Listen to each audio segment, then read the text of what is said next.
My name is Janann Hashem. I'm a trustee and the morning MC. And we're going to go ahead and begin by asking and inviting our Indigenous grandmothers to come up to offer a prayer.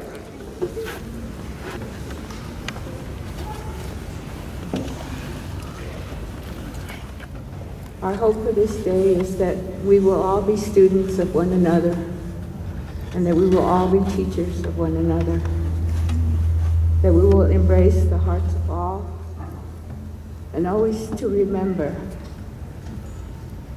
that we do this in honor of our children, of our grandchildren, that we protect everything that we have from the north, the air, from the east, the sun, from the south, the earth, and from the west, the water. We ask that you be in and around us, that we always may remember who we are, and that we may always treat everybody as if we were them and they were us.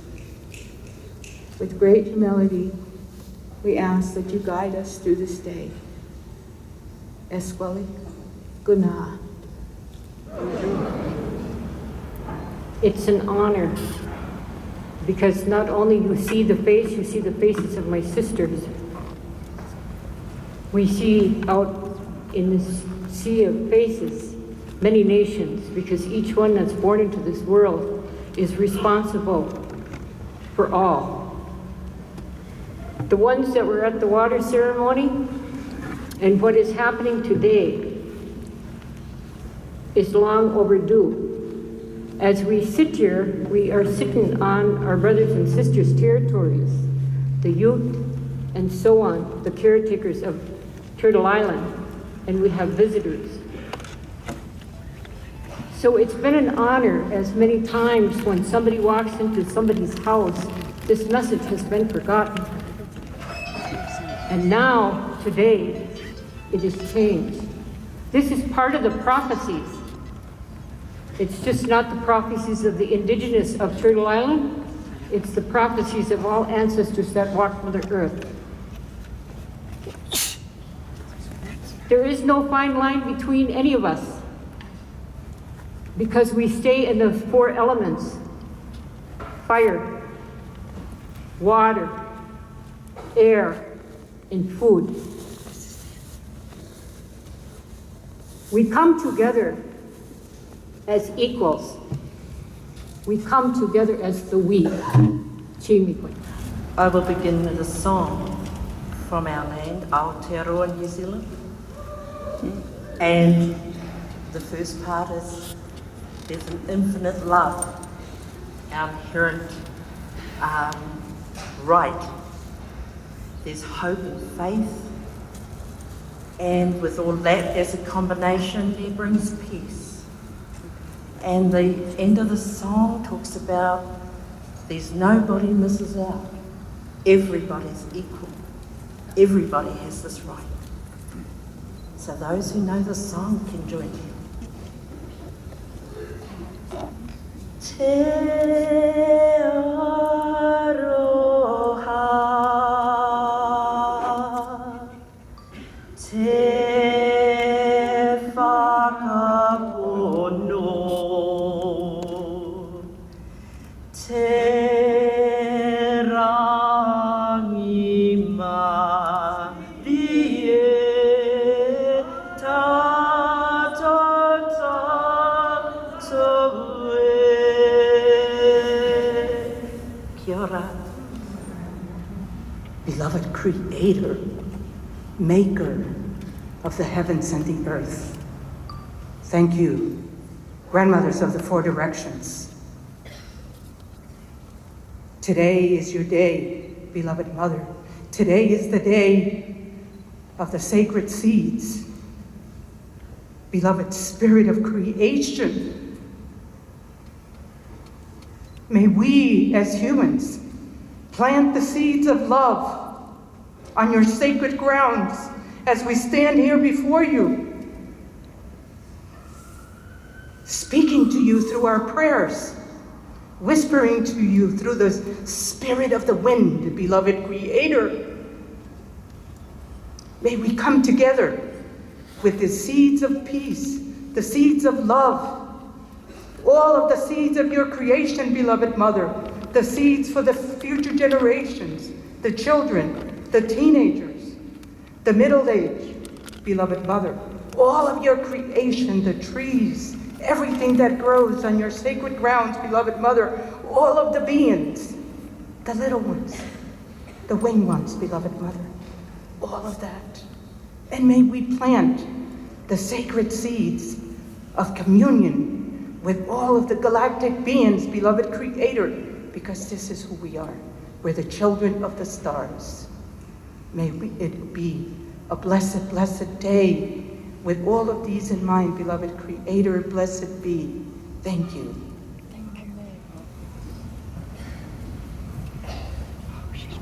Yora kato tatai.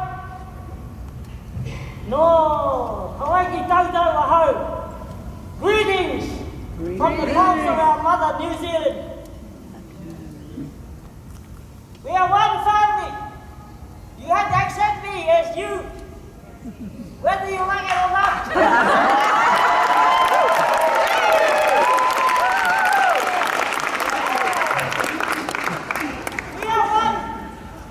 We are one. And for us, the Māori, we have what we call a homie. We press noses. Come here, brother. Because for me, we are all brothers and sisters.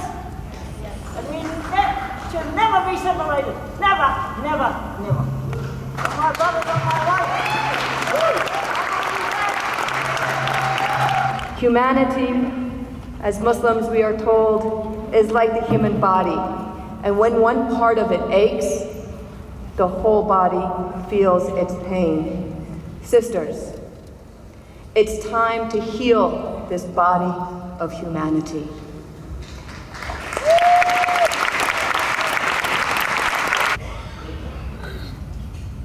I come from the Northern Cheyenne Nation, the Suta branch. My grandparents, Annie and Willis Medicine Bowl, were ceremonial people. My father and mother, Ellen and Bert Medicine Bowl, followed in their tradition. Now me and my brothers and sisters, we are following, and now our grandchildren. In December, I will be a great-grandmother. Welcome.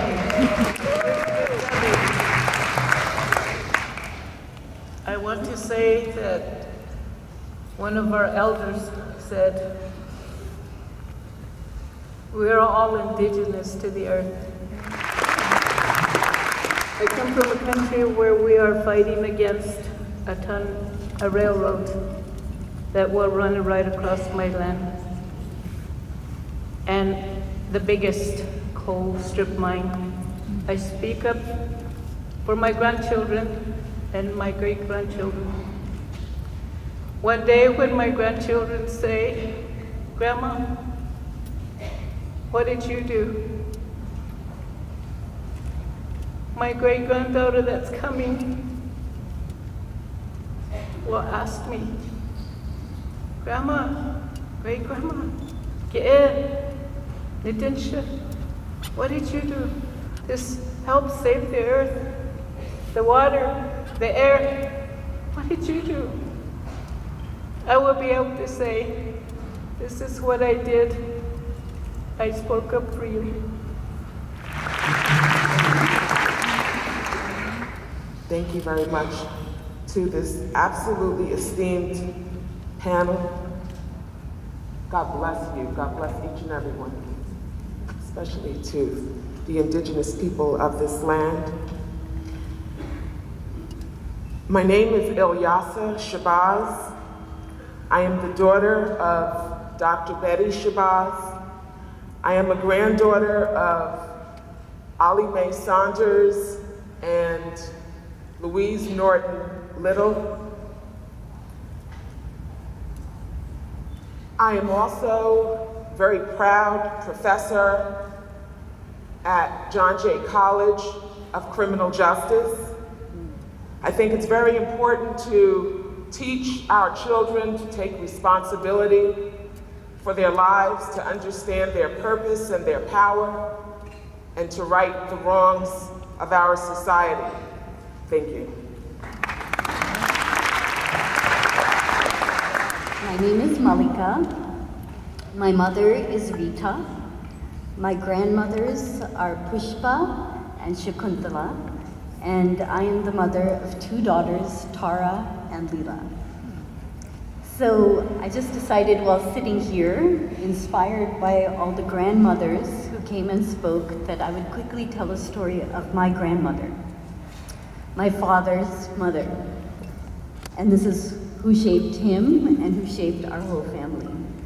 So my grandmother was a believer in setting intentions, in stating what you want, and then believing that that would happen. We have a famous family story of when my grandparents had moved right after Indian independence to a city in India called Lucknow. And it was the first time that the new Prime Minister of a free India, Nehru, was coming to Lucknow to visit. So my grandfather was a well-known doctor, definitely shaped who my father ultimately became.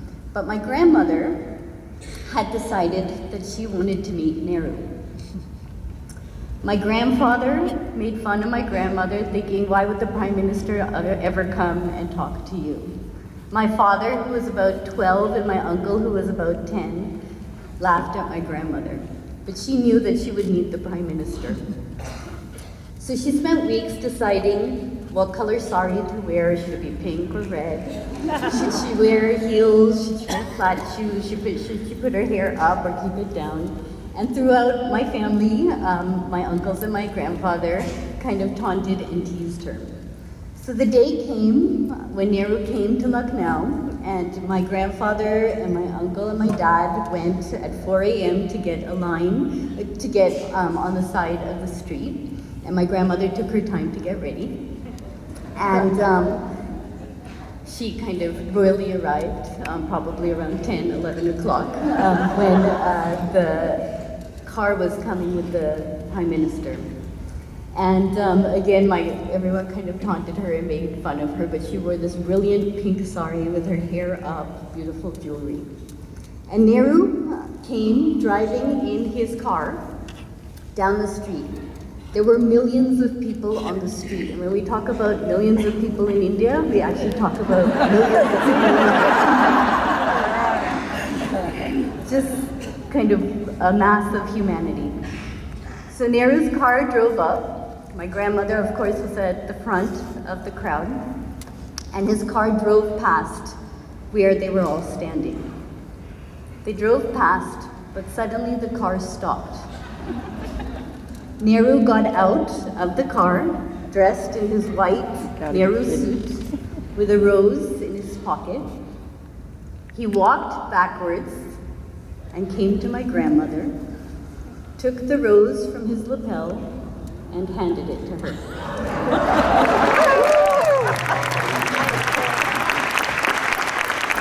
So my grandmother looked at my grandfather and winked. And then she held that rose high up in the air, and millions of people cheered. And that rose represented hope for India and represented the belief that we can create what we want.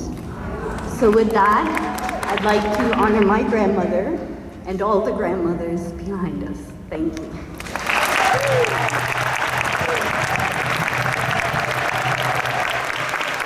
Thank you so much. I am Diana, the daughter of Marcia, a woman who left her family home to find her own way, her own life in a new place. I am the granddaughter of Lillian, who was kicked out of the Roman Catholic Church when she became pregnant out of wedlock and had to find her own spiritual path. The granddaughter also of Elsie, who was kicked out of the United Methodist Church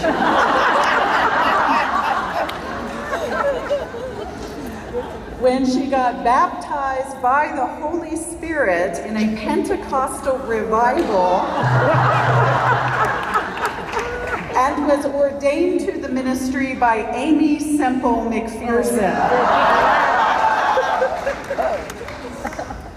It might not surprise you to know that I am the mother of Emma, an incredibly rebellious 17-year-old girl.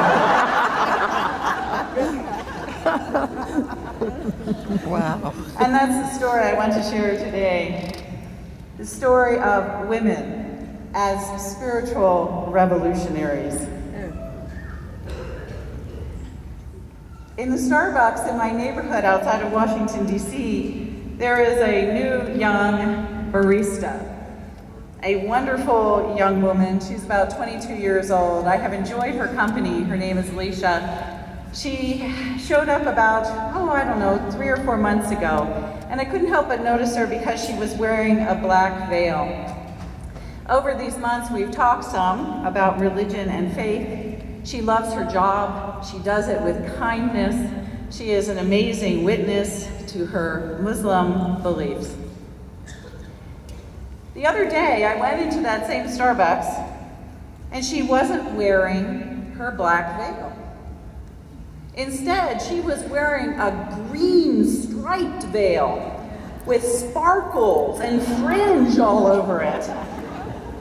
And I looked at her and I said, "I love your scarf. It's so beautiful." She got a huge smile on her face, and she said to me, "They told me I had to wear black."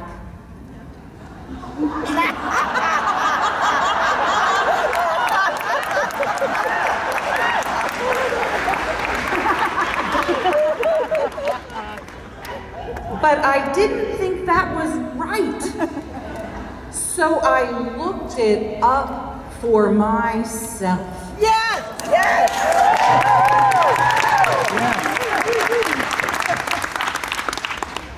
She smiled and she said, "I knew I was right."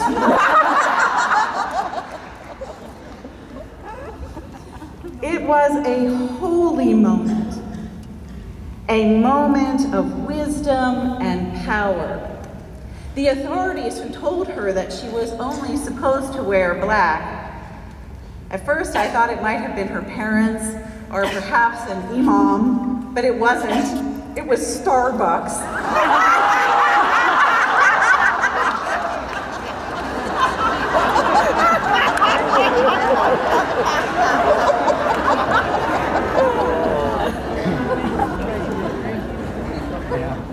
The authorities that held power over her were economic. They were the ones in control of her job. This moment in Starbucks was a picture to me of a global revolution. A small moment in something that is happening all over the world. One where women are taking up the power ourselves to work around rules and authorities that have kept us from being fully human. Yeah.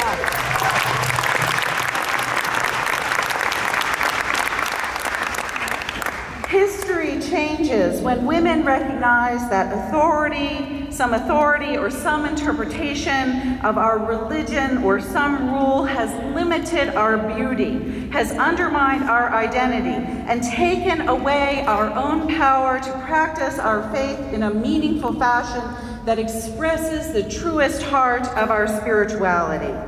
when we decide to look it up for ourselves, to search out the laws, the doctrines, the rituals, and the sacred texts that lead us in a way of truth, to encounter God for ourselves, to embrace that which offers and affirms the unique loveliness, the gifts and creativity of all of us, those of us here who represent half of the human race.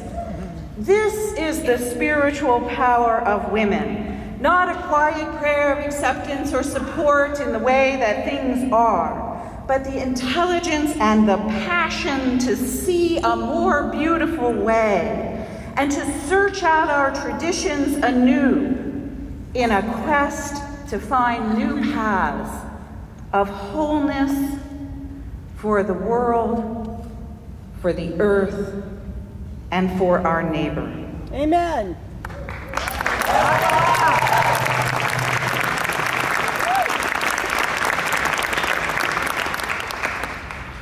It is my great pleasure to stand before you in a line of rebellious and revolutionary women.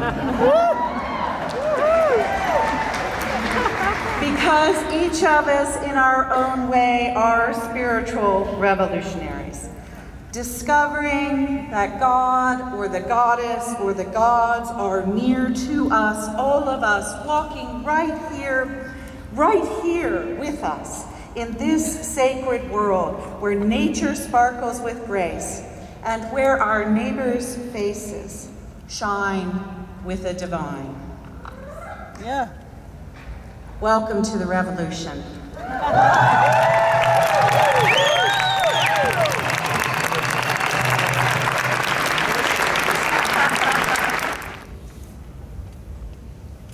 Like most of you, come from my own unique background, and yet we share something really in common. At some level, we are heart connected. At some deep level, we are in touch with the soul, the authentic part of our being that came for this short span called life, to make a difference, to love, to learn, to become, if we could, who we were meant to be. Now that's my work as a Jungian analyst. I stand here having been asked to say something about my mother line. My mother, Megami Yamaguchi Shinoda. My mother graduated from medical school, Columbia University, in 1928. She was the first intern at Los Angeles County General Hospital of Japanese ancestry. Obviously, to do that, she came from the east to the west, married my father, had me and my brother, and then World War II broke out, and we were Japs. Very much like those of you who have Arabic, Muslim backgrounds and find yourself in the United States or in other parts of the world where there is a sense that we are other. The idea of women changing the world is a very real possibility.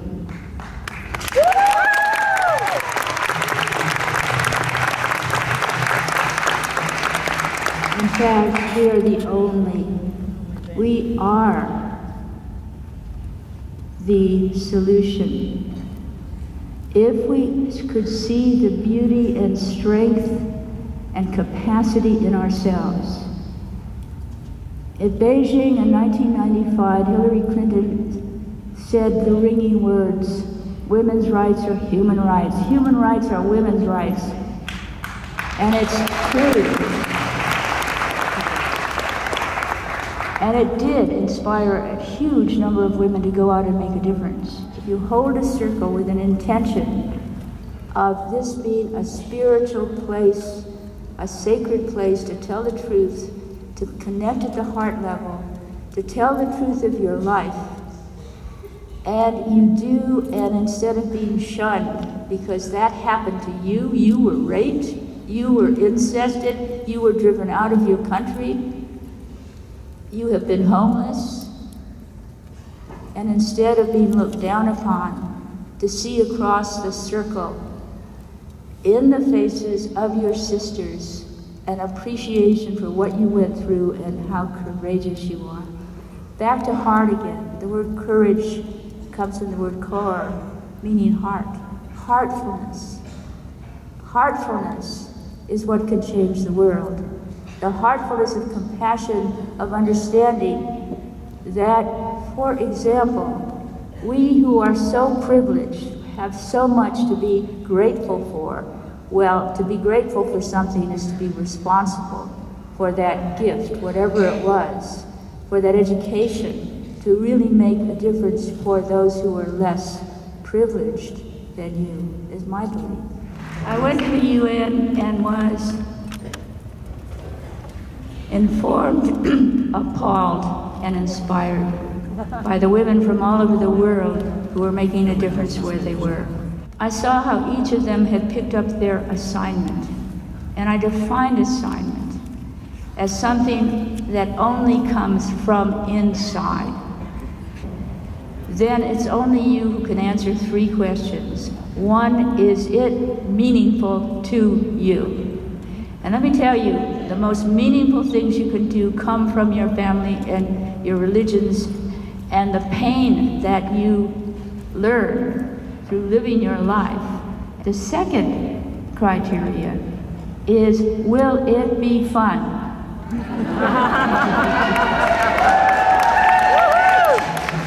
And to support her with prayer, to support her with silent meditation. And the last of my definitions of assignment is that it's motivated by love. That's what moves us more. Love is the only energy that the more you give away, the more you have. So imagine what this room can generate. Thank you.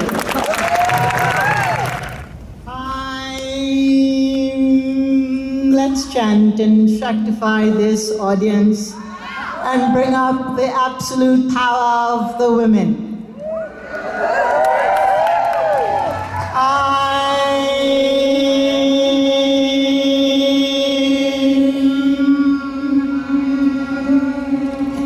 Bija sang for Saraswati, goddess of knowledge.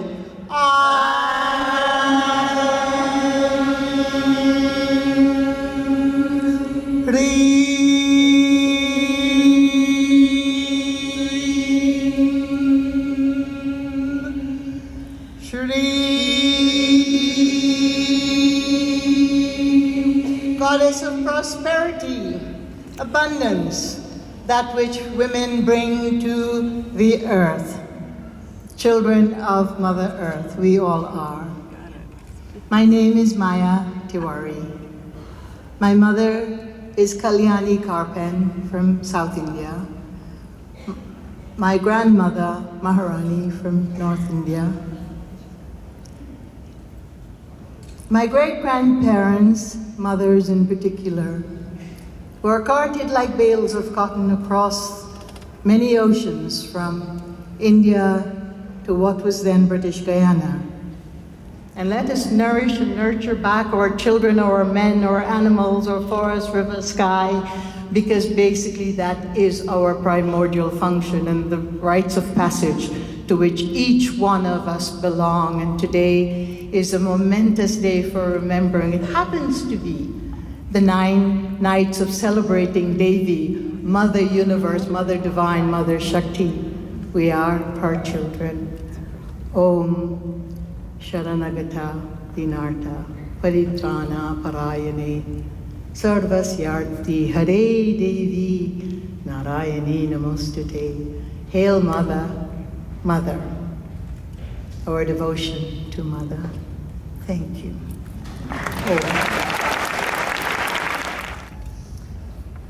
Too often, abuse is justified by misinterpreted or selectively edited scriptures, texts, and teachings, and women and girls suffer, often in silence. They suffer the most brutal and pervasive injustices in our world today. 1 in 3 has been raped, beaten, or violently assaulted. In the United States, the number is a dismal 1 in 4. 700 million women were little girls when they were married, and upwards of 140 million women have suffered some form of female genital mutilation. For thousands of years, religions have imposed constraints on women's basic freedoms to be safe and healthy and live free of fear, to control their own bodies, to move about freely, to own property, to inherit property, to choose to marry or not, to obtain a divorce, to retain custody of their children, to have their testimony given equal weight in court, to receive an education, or to simply work. Yes, public opinion is moving in the right direction, but the door to formal leadership remains closed in many traditions, and injustice remains dictated by men who claim faith. Women are systematically excluded from decision-making that influences and determines the quality of their lives. In the US and other nations where advances towards equality have been made, religious texts continue to be misused to instruct women to submit to secondary status in their marriages, in their occupations, and in the eyes of their God. Women are prime ministers and presidents, and a woman may be about to break the glass ceiling in the White House. But there remains a stained glass ceiling that excludes the values and wisdom, the compassion and courage, the spiritual determination and calling of half the human race. Change comes slowly, but great change breaks upon us suddenly, like a drenching rain that makes the deserts bloom. These are the waters of life. These are the blessings of women's ways that flow into the world when we are free. We have far more knowledge today than our ancestors, and with knowledge must come self-awareness and maturity and the responsibility to change. In 1948, the Universal Declaration of Human Rights, binding on all member states of the United Nations, called for the equal rights of men and women. In one form or another, the universal teaching of all the world's religions, principles of compassion and empathy, of treating others the way one wishes to be treated, with justice, with respect, with kindness, and with love. There is no greater issue, and it is past time for faith leaders to make it their moral responsibility to ensure that women who risk being ostracized or abused or killed if they speak up or act to challenge will not be alone. I'm here with you today walking the third rail because I know the urgent and deadly crises of today's world cannot be solved without the contribution of half of humanity. The way in which we treat the earth is exactly the way we treat women. And how we treat women will be the way in which we treat the earth. Indeed, all over the world, we see that when women are uplifted, their children benefit, their communities thrive, stability follows, peace is more secure, the heart of humanity heals. Religions fulfill their promise and their responsibility to all of us. And the future opens to the promise and the possibilities of rebirth. Thank you all for filling this holy day.